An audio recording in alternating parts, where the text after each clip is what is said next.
My name is Reginald Hayes, and at 70 years old, I thought I was done with life's hard lessons. But my own son was about to teach me the most painful one of all. I paid for my family's dream vacation to Jamaica, first-class tickets, a five-star resort, everything. But when I got to the airport, my son called me. "Dad, you're not coming." Then I heard his wife whisper, "Finally a vacation without the old man." They thought they had played me for a fool. They thought they were coming home to the life I had paid for. But when their key didn't fit the lock, they found a package on the doorstep. And when they opened it, their screams told me the vacation was officially over. Before I tell you exactly what I did, hit that like and subscribe button. I want to hear your thoughts in the comments because this is a story about a line being crossed. And I want to know, what would you have done? The clinking of silverware against porcelain was the only sound in the cavernous dining room. It felt accusatory, each sharp tap echoing in the strained silence. I sat at the head of the table, a position of honor that lately felt more like a gilded cage. My son Darnell and his wife Tiffany sat opposite me. Sunday dinner, a tradition my late wife Gloria started decades ago, now felt like a court summons I was obligated to attend. Tiffany set her fork down with a dramatic flourish. She sighed, a practiced sound engineered to convey the weight of the world on her shoulders. "I'm just so exhausted," she announced to the ceiling. "Truly, my work, the kids, this house, it's all just so much." I said nothing, carving into my roast chicken. Tiffany's work was a lifestyle blog that had never earned a dime, and this house was the one I bought and paid off for them a decade ago. Darnell, right on cue, jumped into his role as the doting husband. "I know, honey," he said, reaching across the table to take her hand. "We're all exhausted. The whole family needs a vacation, a real vacation." And there it was. The trap was set. "I've been seeing my friends on Instagram." Tiffany continued, her eyes getting a dreamy quality. "They're in Jamaica, a five-star resort in Montego Bay. It looks absolutely divine." She flicked her eyes toward me, a glance that lasted less than a second but was heavy with expectation. If only we could afford it. It wasn't a suggestion. It was a demand wrapped in flimsy paper. Montego Bay, the place Gloria and I had always dreamed of visiting. The trip we were planning for our 40th anniversary before cancer took her from me. That they would use my own dream against me left a bitter taste in my mouth. I looked over at my grandchildren. Jordan, 15, was glued to the phone I'd bought him for Christmas.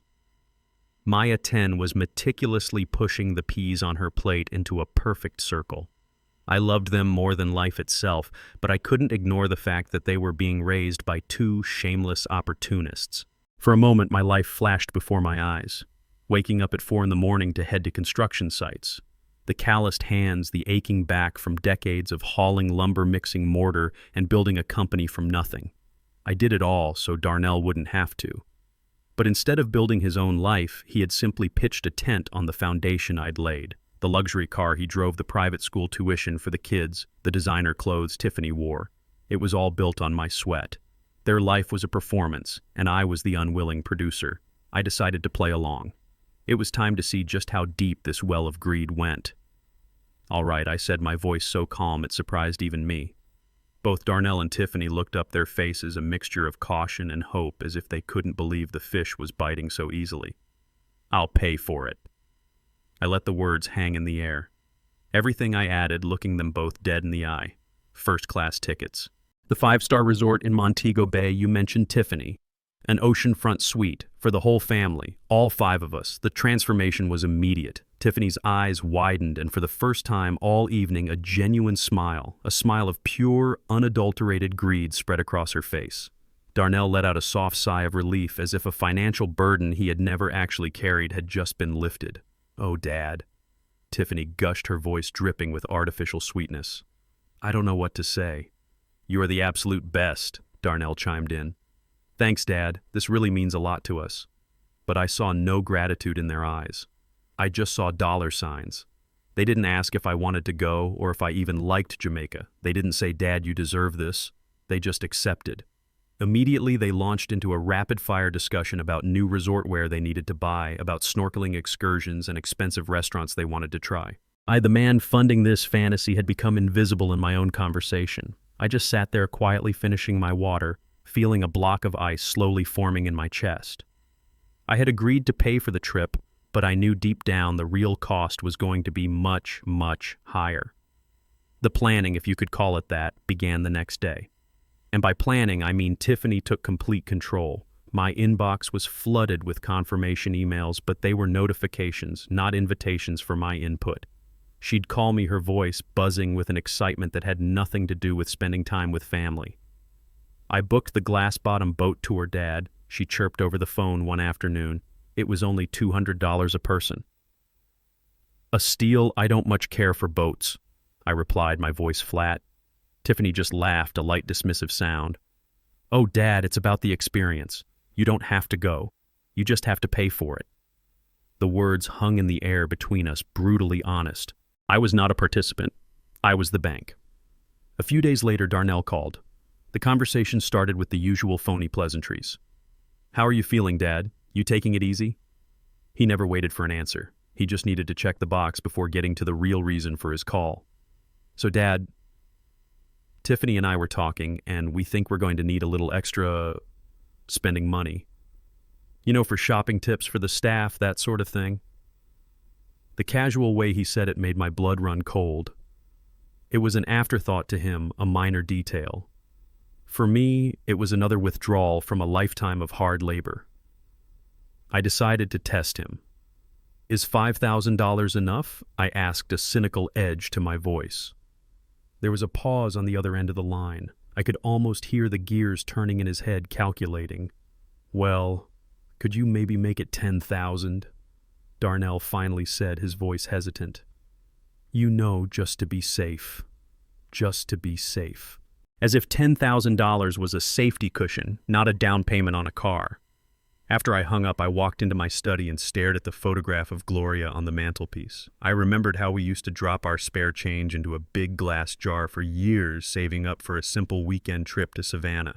We drove our old Ford-packed sandwiches and stayed in a modest motel. The joy wasn't in the spending. The joy was in being together. I looked at my beautiful wife's smiling face and felt a profound sense of disappointment in the man our son had become. We had taught him the value of hard work, of integrity, or so I thought. Where had we gone so wrong? The breaking point, the moment the ice in my chest finally hardened into steel, came 2 days before the trip. I had stopped by Darnell's house to give Maya a book I'd bought for her to read on the plane. As I walked up the marble steps I had paid for, I heard her sweet little voice through the open window. She was on the phone with a friend, her voice bubbling with the excitement only a 10-year-old can possess. Yeah, Grandpa Reggie is coming too. Mommy says we have to be extra nice to him so he'll keep paying for everything. The innocent words of a child parroting the toxic lessons of her parents struck me like a physical blow. It wasn't her fault. She was just repeating what she'd heard, what she'd been taught, that love was transactional, that her grandfather was not a person but a resource, a means to an end. In that moment, standing on the porch of the house I built for them, I felt a lifetime of love and sacrifice curdle into something cold and sharp. An idea clear and unforgiving began to form in my mind. The vacation was still on, but the itinerary had just changed. The air in the airport buzzed with the frantic energy of departure. I felt strangely calm, a quiet resolve settling over me like a heavy coat. I'd packed a small carry-on, playing my part to the very end. From a distance, I saw them at the check-in counter. Darnell, Tiffany, Jordan, and Maya, all 5 of them standing beside a mountain of designer luggage. 5 passports, 5 tickets. My ticket, the one I had paid for, was supposed to be waiting for me. I started walking towards them, my steps even and measured. My phone rang. The screen flashed with Darnell's name. Dad. Where are you? He asked, a fake note of concern in his voice. Right behind you, son. I said, my voice steady. I saw him flinch. He turned around, his eyes wide with panic when he saw me standing not 10 feet away. He looked like a cornered animal. Dad, listen. There's been a mix-up. The airline, they overbooked the flight. Your seat, it's not available. The lie was pathetic, so poorly constructed it was almost insulting. I didn't say a word. I just stared at him, letting the silence stretch. I saw the 5 boarding passes clutched in his hand. I saw the guilt and the weakness warring on his face. Then through the phone, I heard Tiffany's voice, a sharp, venomous whisper he thought I couldn't hear. Just tell him, Darnell. We'll finally have a vacation without this old man. The words sliced through me sharper than any knife. It wasn't just about the money anymore. It was about the complete and utter disrespect, the cold-blooded dismissal of my existence. I was not a father, not a grandfather. I was an inconvenience, an obstacle to their perfect parent-funded life. Darnell mumbled something about getting it sorted out and quickly hung up. He wouldn't look at me. He turned his back, gathered his family, and herded them towards the security gate. Jordan glanced back once, a flicker of confusion in his eyes before Tiffany pulled him along. Maya didn't see me at all. They walked through the gate and disappeared from view. Not a single wave. Not one backward glance. The pain was sharp, a physical ache in my chest. But then something else washed over it. A cold, clarifying rage. The ice in my heart wasn't just solid anymore. It was razor sharp. They had made their choice. Now I would make mine. I turned my back straight and walked out of the airport. The warm California sun felt different, brighter. I took out my phone, my fingers steady as I scrolled through my contacts. I pressed the call button. Evelyn. It's Reginald Hayes, I said, my voice devoid of all emotion. It's time. Let's begin.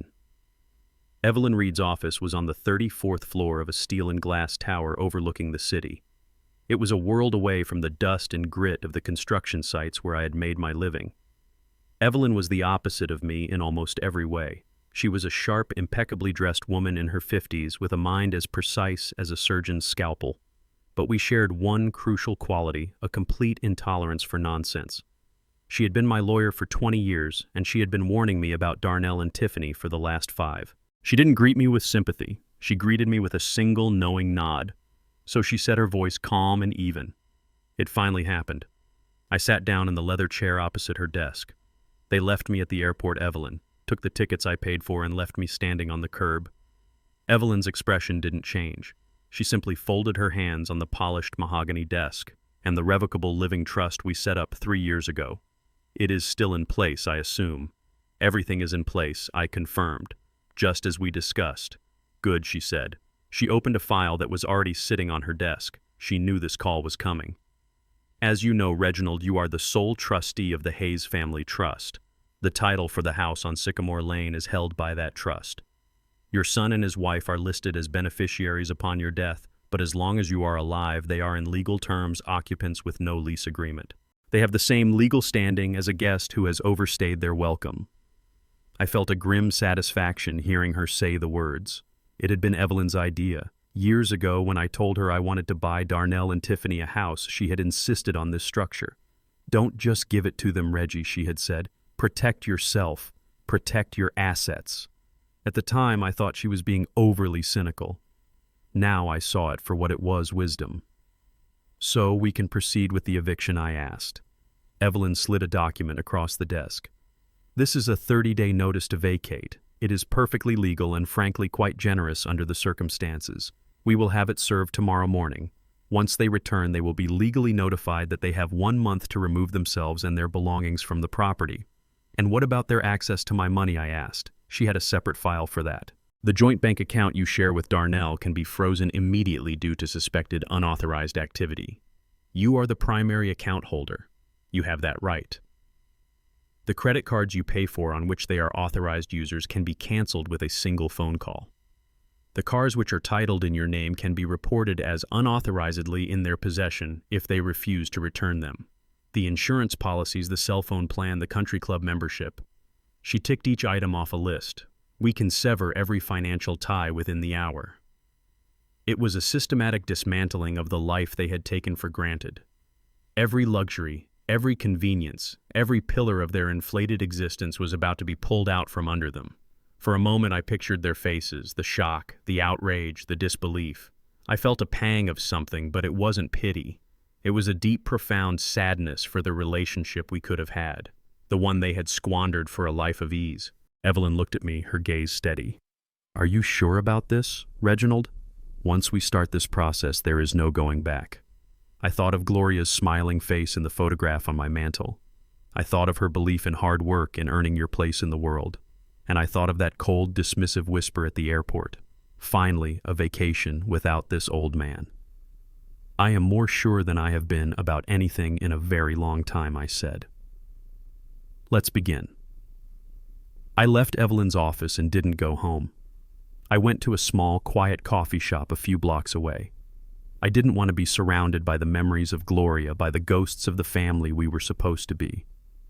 I needed a sterile environment, a place with no emotional connection, to do what had to be done. I ordered a black coffee, sat in a booth in the back, and took out my phone and a small notebook. Evelyn had given me a checklist. It was time to start. First, the bank.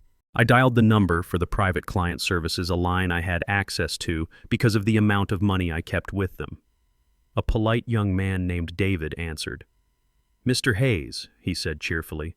"How can I help you today, David?" I said, my voice low and even.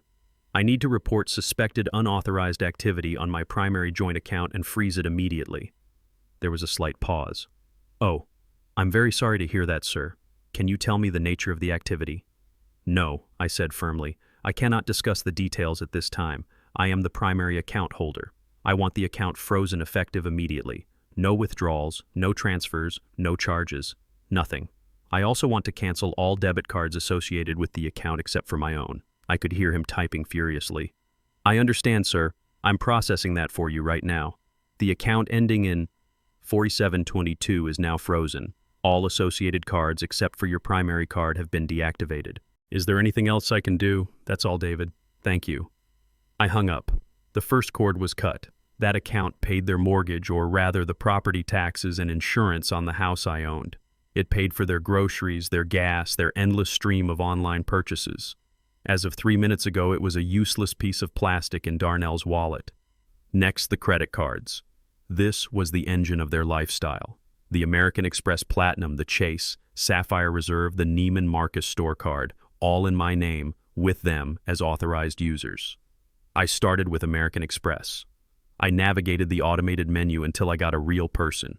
"I need to remove 2 authorized users from my account," I said, giving the agent Darnell's and Tiffany's names. "Certainly, Mr. Hayes." "Can I ask the reason they are no longer authorized?" I said simply. I didn't need to give a reason. The agent didn't push. As she was processing the cancellation, she said, "I see a recent charge from the Montego Bay Hyatt Resort. Is that a valid charge, sir?" "Yes," I said, a bitter taste in my mouth. "That one is valid. Let it go through. It's the last one." I repeated the process 2 more times. With each call, my voice grew stronger, my resolve hardening. I pictured Tiffany at the resort boutique swiping that card without a second thought, buying a new handbag or a ridiculously expensive sun hat, all while thinking she had gotten away with it. I imagined the moment, perhaps only a day or 2 from now, when she would try to buy another trinket and the card would be declined. The public humiliation, the confusion turning to dawning horror. It was a small, petty thought, but it brought me a sliver of dark satisfaction. Then the car insurance. This felt different, more serious. For 15 years, I had carried Darnell and his family on my policy. I had paid for the top-tier coverage on their luxury SUV and sedan. I called my agent, a man named George I'd known for years. "George, it's Reggie Hayes." "Reggie. How are you, my friend?" "I'm all right, George. Listen, I need to make a change to my policy. I need to remove 2 vehicles and 2 drivers." I gave him the details of Darnell's and Tiffany's cars and their driver's license numbers. George was quiet for a moment. "Reggie, is everything okay?" "This is a significant change. Everything is exactly as it needs to be, George.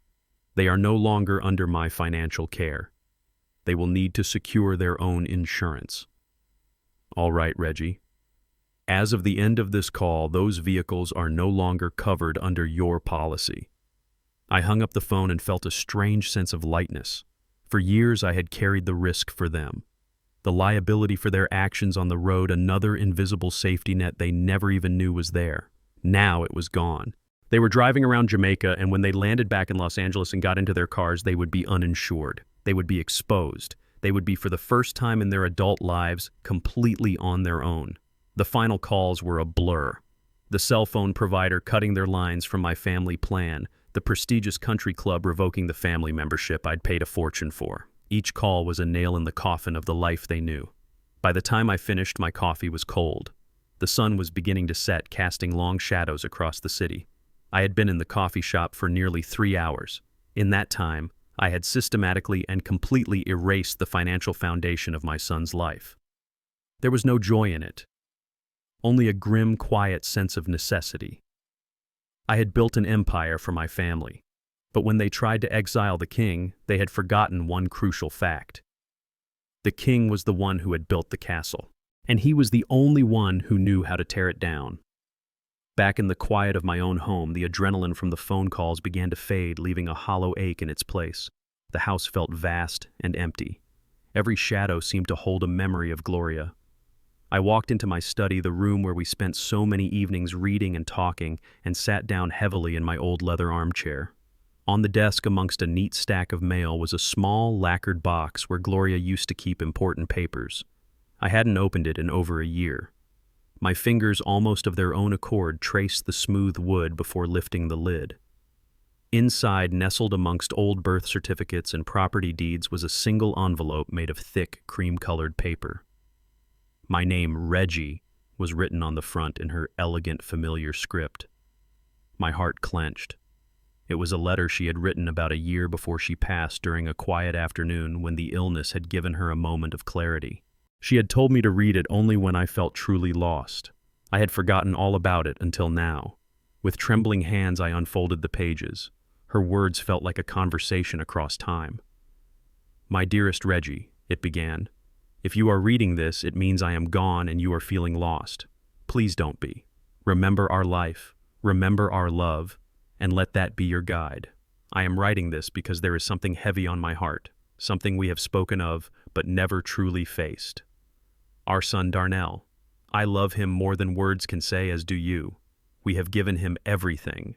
But I fear, my love, that in giving him everything we have failed to give him the one thing that matters most, the strength to build something for himself." I had to stop and take a breath, the words blurring through a film of tears. I could almost hear her voice, gentle but firm, filled with a mother's fierce, anxious love. "You built an empire from dust, my love," she continued. "But he was born in the palace. He has never known the hunger that drives a man, only the comfort of a full plate. He sees your generosity not as a gift, but as an expectation. He is a good man in his heart, I believe that. But his heart is being suffocated by weakness and entitlement. Don't let our love become a crutch that cripples him for life. Please, Reggie, when the time comes, be strong enough to let him fall. Be strong enough to make him stand on his own 2 feet. Our love was meant to be a foundation for him to build upon, not a furnished room for him to live in forever. It is the hardest love, the most painful love, but it is the only true love a parent can give. Be the father he needs, not the one he wants." I folded the letter carefully, my hands no longer trembling. A profound sense of clarity washed over me. The anger, the bitterness, the need for petty revenge, it all dissolved, replaced by a solemn purpose. This was no longer about a missed vacation or a wounded pride. This was about fulfilling a promise to the love of my life. I wasn't destroying my son's world out of spite. I was breaking it apart so that he might for the first time have the chance to build his own. Gloria had given me my final mission, and I would not fail her. The week that followed was the longest of my life. While Darnell and his family were soaking up the Jamaican sun, I was methodically dismantling their world. It started on Monday morning with a single unassuming white van that pulled up to the curb of the Sycamore Lane house. A man in a simple blue uniform got out. He was the locksmith. I met him on the porch, the original key in my hand. He was a professional, all business. He didn't ask questions. He just nodded, took the key, and got to work. The sound of his drill was jarring in the quiet suburban morning, a high-pitched whine that felt like it was boring a hole right through the heart of the family. I watched as he expertly removed the old lock, the one Tiffany had picked out, a fancy brushed nickel affair that cost $300. He replaced it with a heavy-duty deadbolt, a simple, brutally effective piece of hardware.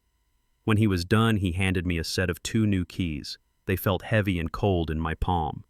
The click of the new bolts sliding into place was a sound of finality. A door had been closed permanently. The next day, the moving truck arrived. It wasn't some beat-up rental. It was a gleaming, modern vehicle from a high-end logistics company, the kind used to move art and antiques. The crew of 4 men who emerged were clean-cut and wore crisp uniforms. Their leader, a tall, stoic man named Hector, met me at the door with a clipboard. "Mr. Hayes," he said, his handshake firm, "we have instructions to pack and move the entire contents of this residence to the storage unit you specified. Is that correct?" "That is correct, Hector," I said. "I want you to be careful, treat the items with respect, but I want everything out. every piece of furniture, every book, every dish, every last sock. Hector simply nodded. Understood, sir. He turned to his crew and gave a series of quiet, efficient commands, and then they began. It was a strange, surreal ballet of silent deconstruction. They worked with a quiet professionalism that was almost unnerving. There was no shouting, no loud music, just the soft sounds of tape being pulled from a dispenser, the rustle of packing paper, and the low hum of their movements. They started upstairs in the master bedroom. I watched from the doorway as two men carefully wrapped Tiffany's ornate vanity table in thick, moving blankets. They packed her designer dresses and countless pairs of shoes into large wardrobe boxes with methodical precision. They dismantled the king-sized bed that I had paid for as a housewarming gift, its grand headboard now just another object swaddled in plastic. The children's rooms were the hardest. Watching them pack Maya's stuffed animals into a large box felt like a betrayal. I saw them take down a drawing she had made for me, a colorful crayon picture of the two of us holding hands still taped to her wall. For a moment my resolve wavered. Was I punishing them for the sins of their parents? The image of her innocent words spoken through the window flashed in my mind.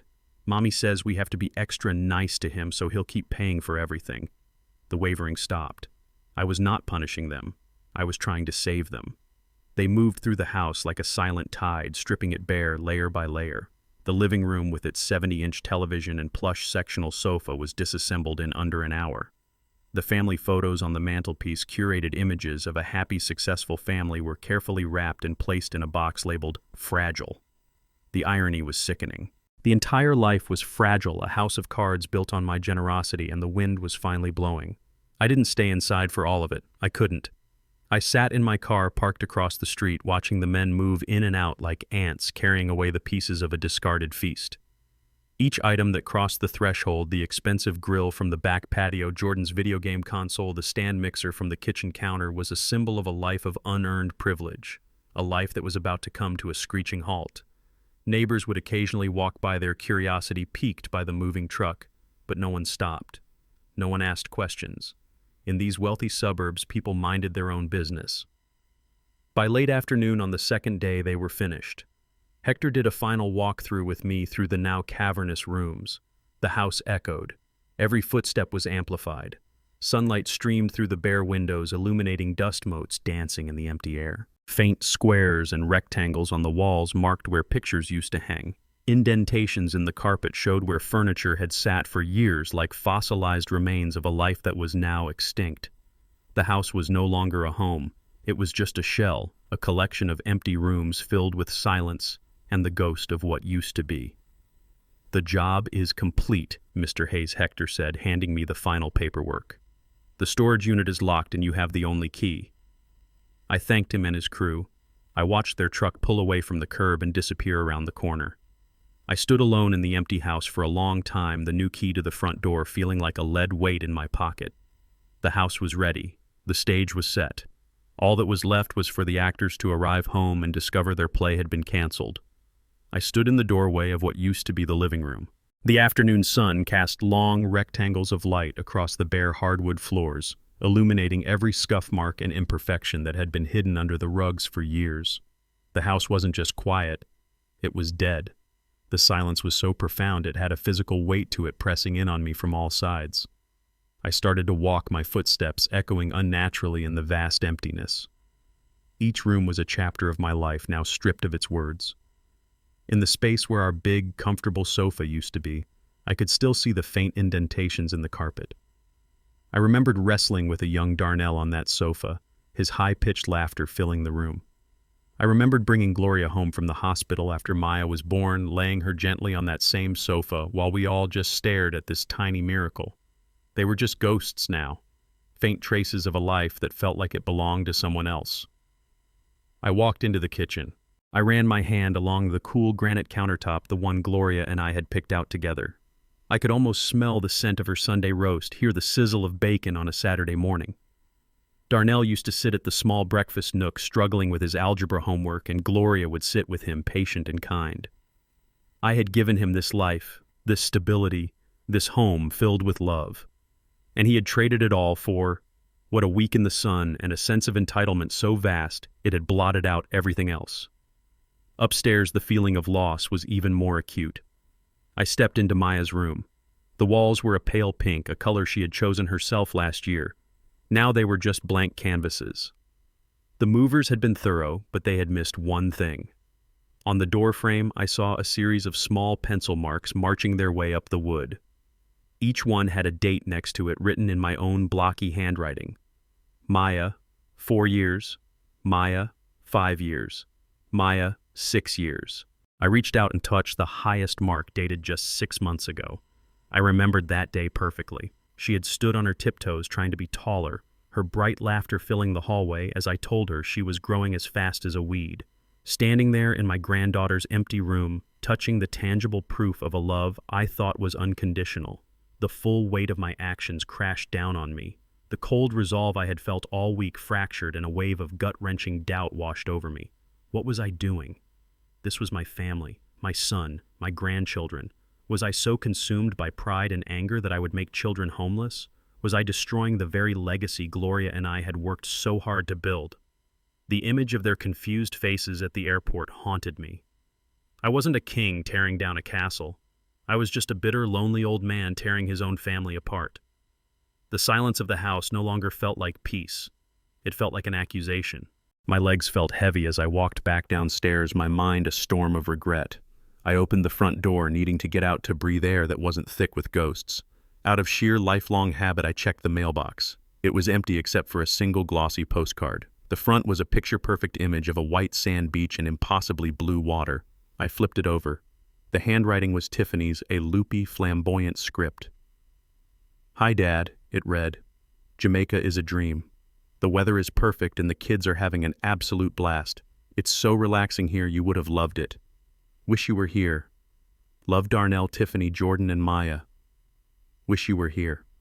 The 4 words hit me with the force of a physical blow. The casual, thoughtless hypocrisy, the sheer audacity of writing those words after leaving me standing alone in an airport.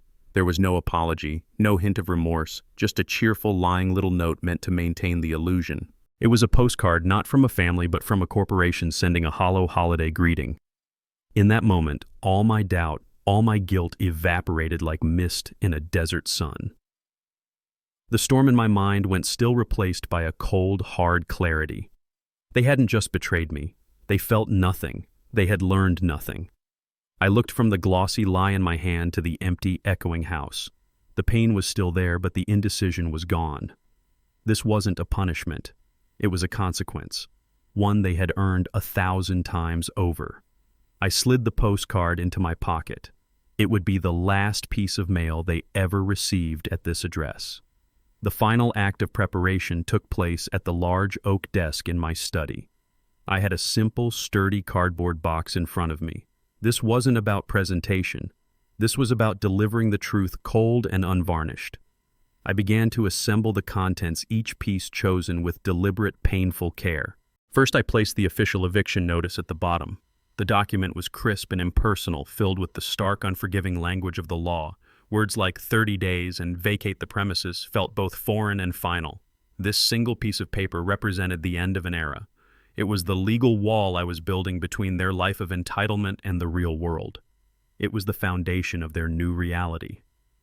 On top of that, I laid the financial statement. This was not a document from the bank.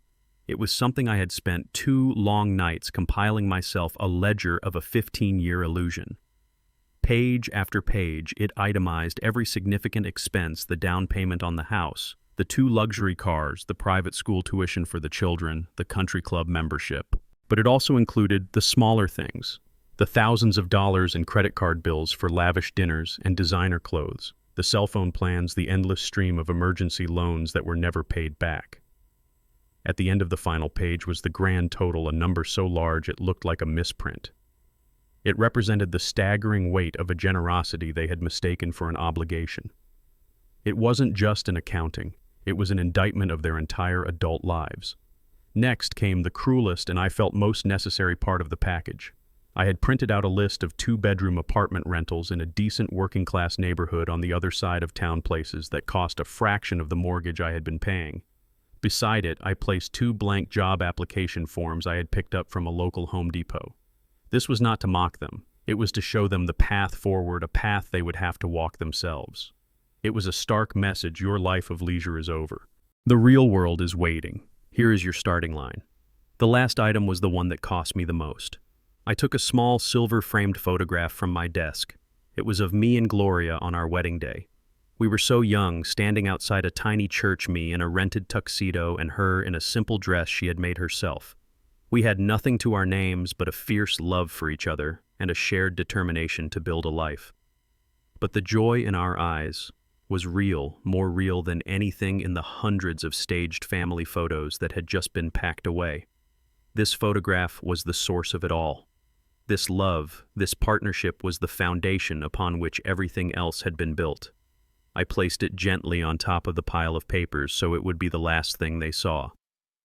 This, I wanted to say, is the legacy you have squandered. This is the love you have disrespected. I looked at the contents of the box one last time. It was a complete story. The law, the money, the consequences, and the reason. I folded the cardboard flaps closed and sealed the box with 3 strips of heavy-duty packing tape. The sound ripped through the quiet study, final and absolute. The package was ready, a time bomb of reality waiting on the doorstep. The show was about to begin. I sat in the deep leather armchair in my study, a glass of bourbon resting on the table beside me.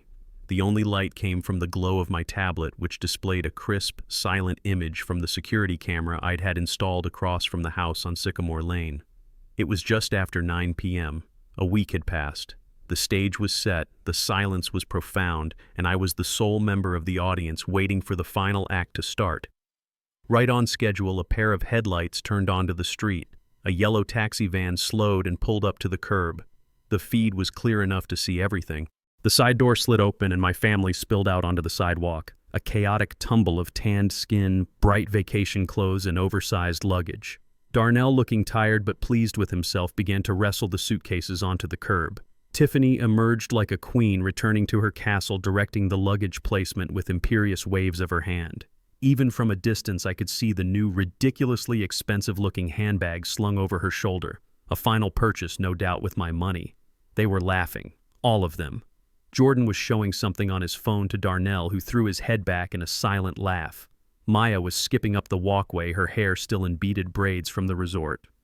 They were a perfect portrait of a happy, carefree family returning home completely oblivious to the fact that their home was no longer theirs. I imagined their conversation, the easy chatter about the flight, the complaints about returning to reality, the plans for what they'd eat for dinner. They were still wrapped in the warm, blissful bubble of the vacation I had provided, a bubble that was seconds away from bursting. Darnell paid the driver and the taxi pulled away, leaving them bathed in the soft glow of the porch light. He stretched, then started fumbling in the pocket of his shorts for his keys, still smiling. Tiffany said something to him and he chuckled, shaking his head. They were so comfortable, so secure in their world. They walked up the familiar stone path, the kids running ahead to the front door, expecting it to swing open into the life they had always known. I leaned closer to the screen. I watched as Darnell inserted his key into the new heavy-duty deadbolt. The silent video showed his hand turning, and then stopping. The key wouldn't budge. A flicker of confusion crossed his face. He pulled the key out, stared at it as if it had personally offended him, and then jammed it back in, trying to force it. Nothing. The laughter died.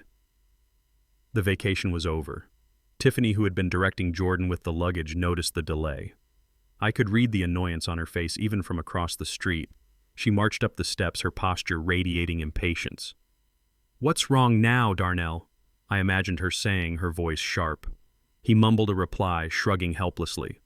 She rolled her eyes, a gesture I knew all too well, and snatched the keys from his hand. "Honestly," her body language screamed, "do I have to do everything myself?" She tried her own key. It met the same solid, unyielding resistance. Her arrogant confidence vanished, replaced by the same confusion that was on Darnell's face. She tried it again, then a third time. The kids, who had been buzzing with energy, now stood back on the lawn, quiet and watchful, sensing the sudden shift in the atmosphere. The happy homecoming had disintegrated into a tense, confusing standoff on their own doorstep. Darnell started pointing at the lock. Tiffany was shaking her head, her hands on her hips. They were arguing now, their silent, gesturing figures looking like frantic puppets in a play I had written. They were locked out of a life they thought they owned, and they still hadn't noticed the package. I took a slow sip of my bourbon. The real show was just about to start. The frustration on the porch was escalating. Darnell was pacing back and forth, running his hands through his hair, while Tiffany stood with her arms crossed, glaring at the front door as if she could intimidate it into opening. The magic of Jamaica had fully evaporated, replaced by the stale, familiar air of their own bickering. It was Jordan who finally broke the standoff. He had been standing back on the lawn, away from the immediate blast radius of his parents' argument, his eyes scanning the porch. "Dad," he said, his voice hesitant. "What's that?" He pointed to the plain cardboard box sitting innocuously by the doormat. Darnell and Tiffany both turned their annoyance, now finding a new target. "What now?" Tiffany snapped. "Did you order something and forget to tell me again, Darnell?" "I didn't order anything," he shot back, his voice defensive. "Well, it's a box, isn't it? Just bring it here, Jordan." Tiffany commanded, her tone suggesting the box was a personal affront to her. Jordan cautiously picked it up and placed it at her feet. For a moment, no one moved. It was just an ordinary box, but in the tense atmosphere it felt menacing. With an impatient sigh, Tiffany knelt and ripped at the packing tape. The sound was violent, tearing through the quiet evening. She threw open the flaps and looked inside. Her first reaction was confusion. "What is this? It's just a bunch of papers." She reached in and pulled out the top document, a single crisp sheet of paper. I watched her face on the tablet screen. I saw her eyes scan the official letterhead, saw the slight furrow of her brow as she read the bolded words at the top. "Notice to vacate." She stared at it for a long moment, and then a strange, brittle laugh escaped her lips. "Is this a joke?" she said, looking up at Darnell. "Did your father think this would be funny?" Darnell took the paper from her. His face, unlike hers, did not register amusement. As he read the cold legal phrases, 30 days to remove all personal property, the property of the Hayes Family Trust, I saw the color drain from his cheeks. He understood. This wasn't a joke. He looked from the paper to the unyielding lock on the door, and a flicker of genuine panic entered his eyes. While he was still processing the eviction, Tiffany was already digging back into the box, convinced this was all some elaborate misunderstanding that a single phone call would fix. Her hands emerged with a thick sheaf of papers neatly stapled. "What in the world is all this?" she muttered, flipping through the pages. I leaned forward in my chair.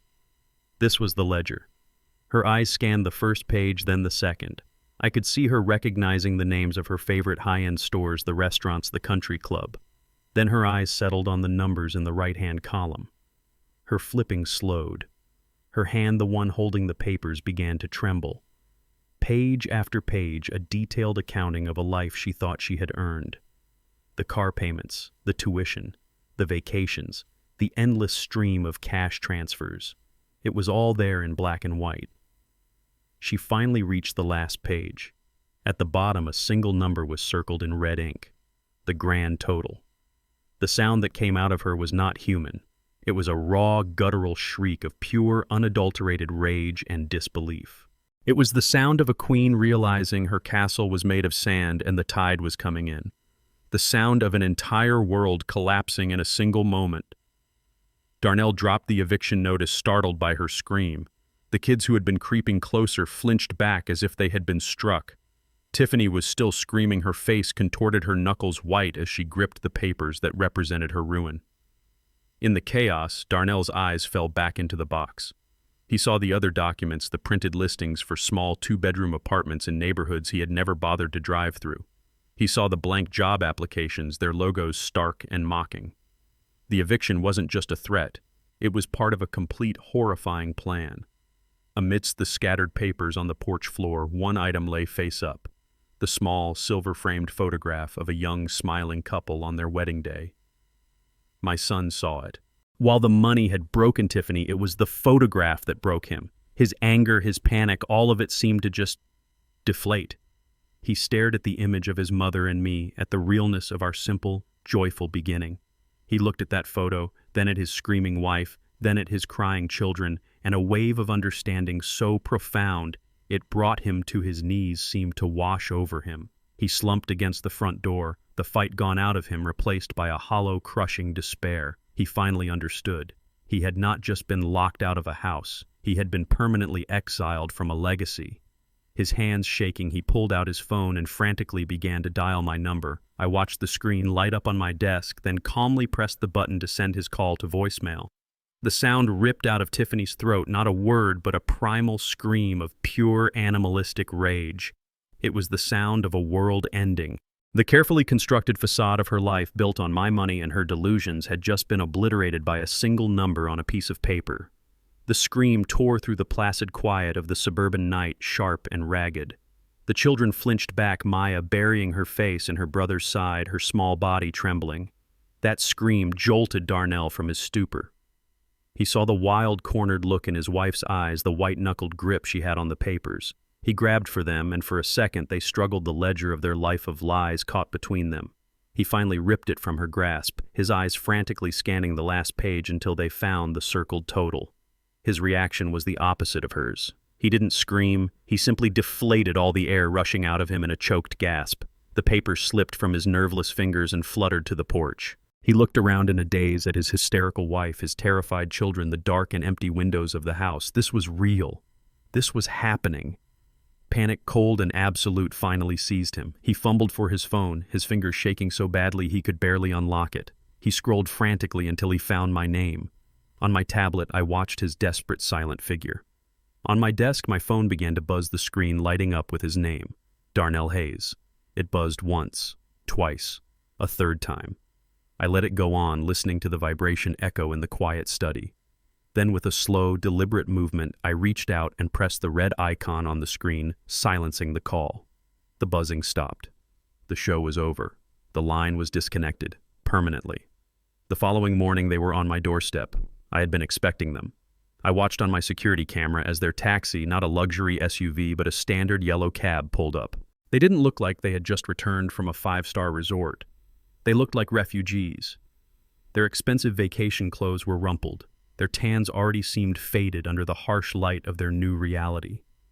Tiffany's eyes were puffy and red from crying, her face a mask of bitter resentment. Darnell just looked broken, a hollowed-out version of the confident man who had left for the airport a week ago. I let them ring the doorbell twice before I opened the door. They stood there, a pathetic, defeated pair on the threshold of the home where Darnell had grown up. The silence was thick with unspoken accusations. Finally, Darnell spoke, his voice cracking. "Dad, how could you do this?" It wasn't a question of genuine curiosity. It was an accusation laced with a lifetime of entitled disbelief. "How could you do this to us? To your own grandchildren?" Before I could answer, Tiffany pushed past him, her voice a low, trembling hiss of fury. "Do this! He's trying to ruin us, Darnell! That's what this is!" She turned to me, her face contorted in a sneer that was part rage, part desperation. "Is this your plan, Reginald? To make us homeless? To see your own grandchildren sleeping on the street? Do you hate us that much?" Her words were meant to wound, to shame me into submission. A week ago they might have. But I had read Gloria's letter. I had stood in the silence of that empty house. Their theatrics had lost their power over me. "We have nothing," Darnell whispered, his voice catching. "The bank accounts are frozen. The credit cards are canceled. We spent our last $100 on the taxi to get here. We have nothing, Dad."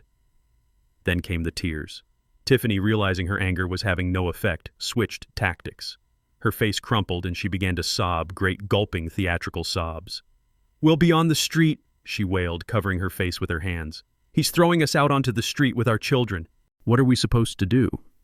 It was a pathetic performance. They weren't sorry for what they had done. They were only sorry they had been caught.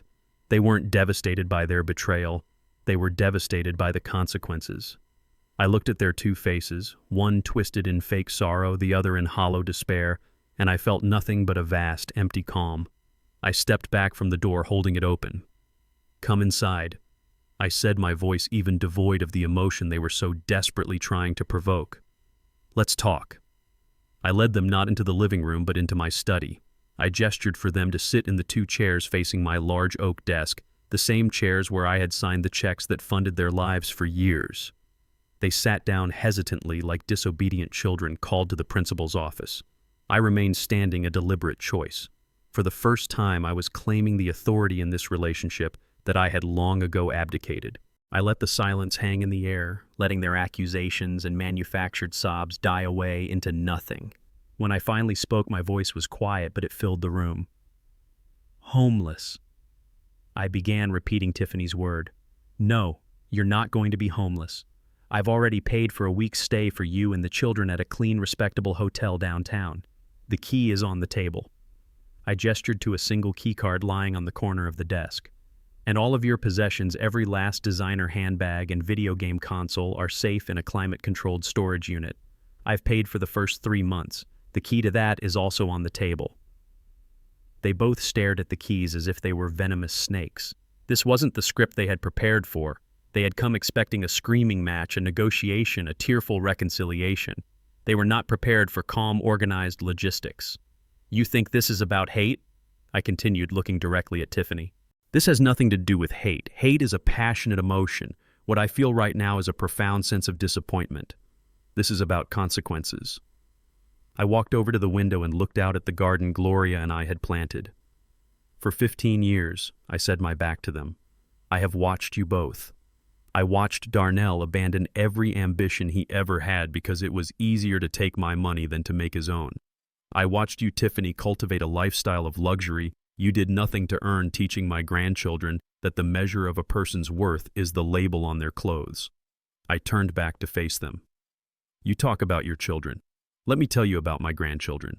A week ago, I heard my granddaughter Maya tell her friend on the phone that she had to be extra nice to me so I would keep paying for everything. A 10-year-old child. That is the lesson you have taught her. That love is a performance. That her grandfather is not a man to be loved and respected, but an ATM to be flattered and manipulated. Did you really think that could go on forever? Darnell opened his mouth to speak, but no words came out. He just shook his head, a look of pathetic denial on his face. And then there was the vacation, I said, my voice dropping lower. The dream trip to a place your mother and I always wanted to go. I offered it as a gift, a final test perhaps, and you failed it spectacularly. You took my money, you took my dream, and then you decided to take my dignity as well. I fixed my gaze on Darnell. You stood there not 20 feet from me, and you lied to my face, a clumsy, pathetic lie about the flight being overbooked. But I heard her, Darnell. I shifted my eyes to Tiffany, who visibly flinched. I heard your wife's whisper through the phone. Finally, a vacation without this old man. Do you have any idea what those words did? They didn't just hurt me. They liberated me. They cut the final thread of obligation I felt towards the life you had chosen to live. I walked over to my desk and picked up the framed photo of me and Gloria on our wedding day. I held it up so they could see it. This is what I come from, I said softly. This woman and I started with nothing. We built a life, a business, and a family on a foundation of hard work, mutual respect, and a love that was stronger than any hardship. We wanted to give you a better start, Darnell. We wanted to give you a foundation. But we never intended for you to spend your entire life living in our basement. Your mother worried about this. In her last year, she told me, "Don't let our love become a crutch that cripples him." For years, I failed her. I was weak. I kept enabling you, hoping you would one day become the man I knew you could be. That ends today. I put the photograph down. So no, I am not throwing you on the street. I am pushing you out of the nest. The house is sold. The money is locked away in a trust that you will not touch. In that package, there were apartment listings and job applications. That wasn't a joke. That is your new life. You will learn the value of $1 because you will have to earn it. You will learn the meaning of respect because you will no longer be in a position to demand it. You will become parents your children can actually look up to, not just providers of material goods. I picked up the 2 keys from the desk and held them out. This is not an act of revenge. This is the last and perhaps only true act of fatherly love I have left to give you. It is the hardest lesson I will ever have to teach. Your life of ease is over. Your real life begins now. They just sat there, stunned into silence, the full, crushing weight of my words finally landing. There were no more tears, no more accusations. There was only the quiet, terrifying dawn of a new reality. After a long moment, Darnell slowly rose, his movements stiff and old, and took the keys from my hand. He didn't look at me. He couldn't. Without a word, he and Tiffany turned and walked out of the study and out of my life as I had known it. The front door closed behind them with a soft, final click. They stared at me, their faces blank with shock, the full weight of their new reality finally crashing down. There were no more tears, no more accusations. There was only the quiet, terrifying dawn of their new life. After a long, heavy silence, Darnell slowly rose from his chair, his movements stiff as if he had aged 20 years in the last 10 minutes. He wouldn't look at me. He couldn't. I picked up the 2 keys, one for the hotel room, one for the storage unit, and held them out. Beside them, I placed a single folded check from my personal account. "This is $5,000. I said, my voice quiet but firm. "It is not a gift. It is severance pay. It's enough for you to put a deposit on a small apartment and buy groceries while you look for work. It is the last dollar you will ever receive from me. Use it wisely." He reached out a trembling hand and took the keys and the check. The finality of the act hung in the air between us. This was the transaction that officially ended his childhood. Without a word, he turned. Tiffany, looking pale and shrunken, followed him out of the study. I walked them to the front door, the same door Darnell had burst through countless times as a boy, full of life and laughter. They paused on the threshold but didn't look back. I didn't say goodbye. There was nothing left to say. I simply closed the door, the sound of the latch clicking into place echoing the finality of the new deadbolt on their old house. As I stood there in the sudden silence, I didn't feel anger or even satisfaction. I just felt the profound, aching quiet of a long and difficult chapter finally coming to an end. The past was now a closed door. What lay ahead for them was their story to write. My part in it was over. I didn't hear from them directly in the weeks that followed. The silence was absolute. But I didn't need to. Evelyn Reed, my lawyer, kept me discreetly informed. She was, as always, thorough. The life they fell into was not one of destitution, but one of brutal, unforgiving reality. The $5,000 I gave them was gone in less than 2 weeks spent on the security deposit and first month's rent for a cramped 2-bedroom apartment above a laundromat in a neighborhood they used to speed through with their windows up. The grand 6-bedroom house on Sycamore Lane was replaced by thin walls, the sound of their neighbors' arguments, and the constant hum of the dryers from below. The manicured lawn was replaced by a concrete courtyard with a single struggling tree. There was no more private school. Jordan and Maya were enrolled in the local public school, a crowded, underfunded institution that was a world away from the manicured campuses and small class sizes they were used to. Tiffany, the lifestyle blogger, found work.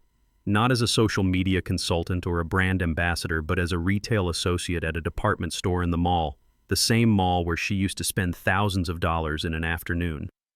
I could picture her forced to smile at customers folding sweaters for 8 hours a day, her feet aching in sensible shoes. Her work was no longer a hobby. It was a necessity to pay the electric bill. Her hands, once perfectly manicured, were now probably dry and chapped from handling cardboard boxes in the stockroom. Darnell found a job at a call center selling insurance policies over the phone. He who had once held a cushy, do-nothing marketing job I had secured for him was now tethered to a headset facing rejection and verbal abuse from strangers, his success measured in daily quotas. The luxury SUV was gone, sold for a fraction of its worth to cover their initial expenses. They now shared a 10-year-old sedan that probably rattled every time it went over a speed bump. Their punishment was not poverty. It was mediocrity. It was the soul-crushing, day-in, day-out grind of a normal life that they had spent their entire marriage trying to outrun. There were no more spontaneous weekend getaways, no more lavish dinners where the cost of the wine was more than their new weekly grocery budget. Their lives became a stressful, exhausting cycle of working, paying bills, and dealing with the mundane frustrations of a life without a safety net. This was the consequence. Not a dramatic fall from grace, but a slow, grinding descent into the ordinary world they had always held in such contempt. They were no longer special. They were just like everyone else, and I knew for them that was the cruelest fate of all. About a month after the confrontation, when I had almost resigned myself to the silence, the phone rang. It was an unknown number. I almost didn't answer, but something made me. "Hello," I said. There was a hesitant pause on the other end. "Grandpa." The voice was quiet, almost a whisper. It was Jordan. I felt my heart give a painful lurch. "Jordan," I said, keeping my own voice steady. "It's good to hear from you." "Yeah, you too," he mumbled. There was another long silence, filled with the awkwardness of a 15-year-old trying to navigate a world of adult failures. "Listen," he finally said, rushing the words out. I'm sorry for You know, everything. At the airport. It was the apology I had never expected to receive, and it wasn't from the people who owed it most. It was from a child caught in the middle. "Thank you for saying that, Jordan," I said softly. "That means a lot to me." Can I see you?" he asked, his voice cracking slightly. "Maya misses you too. A lot." We met the following Saturday at a small park halfway between my house and their new apartment. I sat on a bench, and soon they came walking towards me, two solitary figures without their parents. Jordan looked older, the carefree arrogance of a privileged teenager replaced by a more somber, watchful expression. Maya ran the last few feet and threw her arms around my legs, burying her face in my side. I held her close, stroking her hair. We didn't talk about the incident or their parents or their new life. I just bought them ice cream and we walked by the duck pond, and for an hour we were just a grandfather and his grandchildren. I knew that just talking wasn't enough. Words had become hollow in our family. They needed something real. The next weekend I called them. "I've got a leaky faucet in my kitchen," I said to Jordan. "I could use an extra pair of hands if you're not busy." He came over that Saturday with Maya in tow. I didn't treat him like a guest. I treated him like an apprentice. I laid out the tools on the floor, named each one, and showed him exactly how to shut off the water main. I let him get his hands dirty, guiding him as he used the wrench to tighten the compression fitting. He was clumsy at first, but he was focused. "You can't just force it," I told him, my hand over his on the wrench. "You have to feel it. Feel when it's snug. You do it right the first time and it won't fail you when you're not looking." He nodded, a look of intense concentration on his face. Maya sat at the kitchen table drawing, but I knew she was listening to every word. When we were done and the faucet worked perfectly without a single drop, a look of genuine pride spread across Jordan's face. It was a look I hadn't seen on my own son's face in 30 years. Our weekends became a new tradition. We didn't go to expensive restaurants or theme parks. We worked. We fixed the squeaky hinge on the back door. We cleaned the gutters. We spent most of our time in the garden, the place Gloria had loved most. I showed Maya how to tell the difference between a weed and a seedling. I taught Jordan how to properly mix soil and fertilizer, how to prune the rose bushes to encourage new growth. Your grandmother always said a garden teaches you patience. I told them one afternoon, my hands deep in the rich soil. You can't rush it. You just have to give it the right conditions, protect it from the bad stuff, and trust that it will grow strong on its own. I never once spoke a negative word about Darnell or Tiffany. I didn't have to. The lessons were in the work. And in the satisfaction of repairing something broken with your own hands, in the quiet joy of nurturing a small plant and watching it bloom, I was giving them what their parents never had: a foundation. I was rebuilding my family, not with money, but with time, with respect, and with the quiet dignity of a job well done. And in the process, I was rebuilding myself. A few months later, on a warm Sunday afternoon, the kind Gloria had always loved, I was on my knees in the garden. The air was sweet with the scent of blooming roses and rich earth. To my left, Jordan, now taller and with a newfound confidence in his hands, was carefully staking a tomato plant. To my right, Maya was humming a little tune as she watered the new bed of marigolds, her movements gentle and sure. We worked in a comfortable silence, punctuated by the buzz of bees and the occasional shared laugh. There were no expensive gadgets here, no designer clothes. Just the three of us, our hands stained with soil, our faces warmed by the sun. I watched them, my grandchildren, and I saw a strength and a contentment in them that had never been there before. They weren't just visiting. They were a part of this place. They were helping to create something beautiful and real. In that moment, I felt a sense of peace so profound it was almost overwhelming. I had not lost my family. I had simply cut away the rot to save the roots. The hollow ache in my chest, the one I had carried since Gloria's passing, was gone. It had been filled not with what money could buy, but with the simple, quiet joy of a shared purpose. I looked up at the clear blue sky, a gentle breeze rustling the leaves of the old oak tree. I felt Gloria's presence all around me, in the warmth of the sun, in the laughter of our grandchildren, in the steady, hopeful rhythm of this new life we were building. I smiled a true, deep smile that reached my eyes. "We did it, Gloria," I whispered to the wind. "We finally did it." This story teaches us that true parental love isn't just about providing, it's about preparing. Shielding our children from hardship with money can inadvertently cripple them, creating a sense of entitlement that suffocates their potential. The most difficult yet most loving act can be to step back and let them face the consequences of their choices. It is only by learning to stand on their own 2 feet, that they can truly learn to walk building a life based on their own strength and character, not on a foundation of unearned privilege. What would you have done in my situation? Let me know in the comments below, and don't forget to like and subscribe for more stories.